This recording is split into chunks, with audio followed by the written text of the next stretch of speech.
দেড় বছরেও ব্রিটেনে দেউলিয়া ঘোষিত বাংলাদেশি প্রতিষ্ঠান ফার্স্ট সলিউশন বিপর্যয়ের কারণ বিষয়ে কোনো তদন্ত রিপোর্ট প্রকাশ হয়নি। তবে এই ঘটনা নিয়ে বাঙালি কমিউনিটিতে ব্যাপক প্রতিক্রিয়া ব্রিটিশ পার্লামেন্ট পর্যন্ত গড়ায়। এক পক্ষ একে টাকা আত্মসাৎ এবং অন্য পক্ষ একটি অনিচ্ছাকৃত ব্যবসায়িক অব্যবস্থাপনা হিসেবে চিহ্নিত করেছেন। ব্রিটেন থেকে ফিরে রিপোর্ট করছেন মোস্তফা ফিরোজ। মানি ট্রান্সফার প্রতিষ্ঠান ফার্স্ট সলিউশনের বিপর্যয়ে ২,০০০-এর বেশি গ্রাহকের টাকা আটকে যাবার ঘটনা সে দেশে বড় ধরনের রাজনৈতিক ইস্যুতে পরিণত হয়। পূর্ব লন্ডনের রেসপেক্ট পার্টির এমপি জর্জ গ্যালোয়ে নিজেও বাঙালিদের সাথে নিয়ে মাঠে নামেন।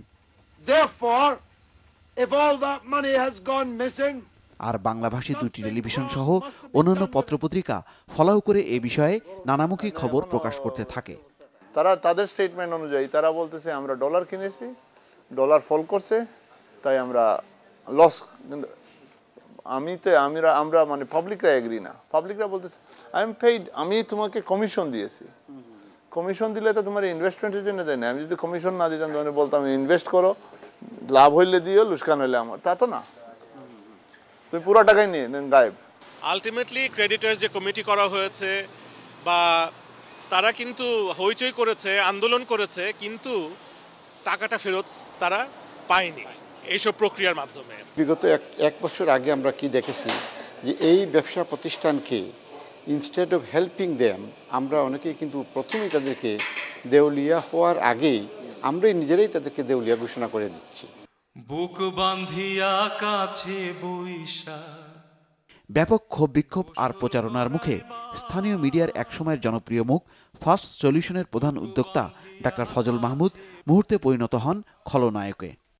এদেশের নিয়ম অনুযায়ী যদি কখনো যেভাবে মিডিয়াতে প্রচার হয়েছিল যে আমরা এই ফার্স্ট সলিউশনের ডিরেক্টররা কোম্পানির মানুষের টাকা এগুলো বাইরে পাচার করেছে এবং সেগুলোর যদি বিন্দু মাত্র প্রমাণ তারা পেত, আজকে আপনাদের সামনে বসে আমরা কথা বলতে পারতাম না এবং আজকে জোর গলায় বলতেও পারতাম না যে আমরা অন্যায় ষড়যন্ত্রের শিকার হয়েছি। ফার্স্ট সলিউশন বিপর্যয়ের ১.৫ বছর পর ক্ষতিগ্রস্তদের টাকা ফেরত দেওয়ার পাশাপাশি প্রতিষ্ঠানের উদ্যোক্তারা এখন অপপ্রচারের অভিযোগ এনে বিভিন্ন ব্যক্তি ও প্রতিষ্ঠানের বিরুদ্ধে আইনগত ব্যবস্থা নিতে শুরু করেছেন। Mostafa Firoz, Bangla vision, England.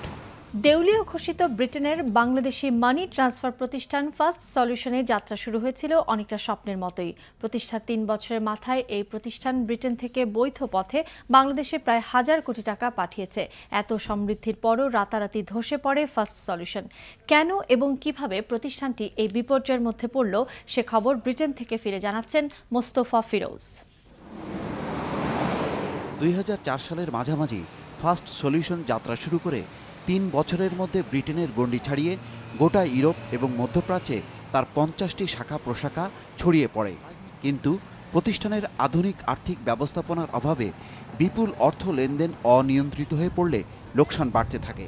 প্রতিষ্ঠানের উদ্যোক্তারা পরিস্থিতি সামাল দেওয়ার উদ্যোগ কার্যকরের আগেই হঠাৎ করে বাংলাদেশের একটি বেসরকারি ব্যাংক ওভারড্রাফট সুবিধা প্রত্যাহার করে নেয়।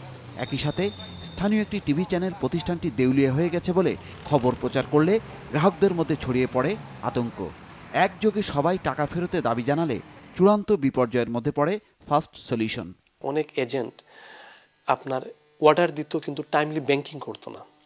কিন্তু টাইমলি যদি ব্যাংকিং না করেন তাহলে তো আপনি এই যে ফ্লাকচুয়েশনটা আপনি যে রেটে আপনি কারেন্সিটা বিক্রি করলেন এই রেটে যদি আপনি কিনতে না পারেন তাইলে তো আপনার এই লসটা টেকনিক্যালি এজেন্টের, বাট আমাদের এই ইনফ্রাস্ট্রাকচার ইনঅ্যাডিকুয়েট থাকায় এই লসটা আপনার এজেন্টের কাছে না পাস করে আমাদের বুকেই রয়ে গেছিল।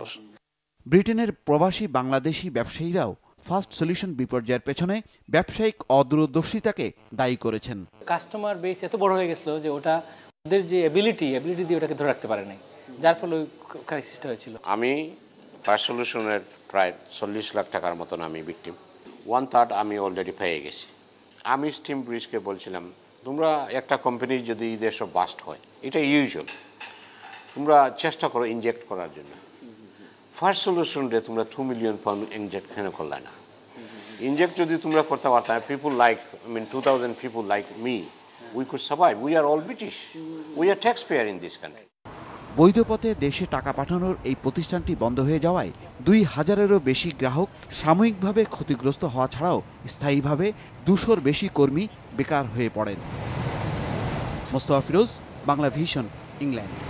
ইংল্যান্ডে দেউলিয়া ঘোষিত অর্থ লেনদেনকারী বাংলাদেশি প্রতিষ্ঠান ফার্স্ট সলিউশনের ক্ষতিগ্রস্ত গ্রাহকরা অর্থ ফেরত পেতে শুরু করেছে। ২০০৭ সালের ২৯শে জুন আকস্মিকভাবে প্রতিষ্ঠানটি বিপর্যয়ের মুখে পড়লে দেশে পাঠানোর উদ্দেশ্যে ২,০০০-এরও বেশি প্রবাসী বাংলাদেশির অর্থ আটকে যায়। এ নিয়ে গোটা ইংল্যান্ডে ব্যাপক তোলপাড় সৃষ্টি হয়। ইংল্যান্ড থেকে দেশে ফিরে রিপোর্ট করছেন মোস্তফা ফিরোজ। ফার্স্ট সলিউশন আকস্মিকভাবে দেউলিয়া হয়ে পড়লে ২,০০০-এরও বেশি প্রবাসী বাংলাদেশির ১.৫ মিলিয়ন পাউন্ডের সমপরিমাণ ১৫ কোটি টাকা ফেরত পাওয়া অনিশ্চিত হয়ে যায়। দীর্ঘদিন পর্যন্ত এই অবস্থা চলতে থাকার পর সম্প্রতি ফার্স্ট সলিউশনের নতুন ও পুরনো উদ্যোক্তা এবং লিকুইডেশন প্রতিষ্ঠান গ্রাহকদের অর্থ ফেরত দেওয়া শুরু করেছে। অনেকে মনে করেছিল যে বোধহয় অনেক পয়সা তারা মেরে গিয়েছে, আসলে কিন্তু সেটা ঠিক না। অ্যামাউন্টের দিক দিয়ে এত না, আর তাছাড়া তারা তো নিজেরাই বলতেছে যে যদি আমাদের কাছে কারো টাকা পাওনা থাকে আমরা সেগুলি দিয়ে দেব, এবং এটাতে তারা অঙ্গীকারবদ্ধ। তো এইটা একটা আমার কাছে মনে হয় একটা পজিটিভ একটা সাইড। এদিকে নতুন ব্যবস্থাপনার অধীনে আবারও ফার্স্ট সলিউশনের কার্যক্রম শুরু হয়েছে। পুরনো ৩৫টির মধ্যে ১৩টি শাখা নিয়ে গঠিত এই প্রতিষ্ঠান গ্রাহকদের সিংহভাগ অর্থ পরিশোধ করেছে। Mostafa Firoz, Bangla vision, England.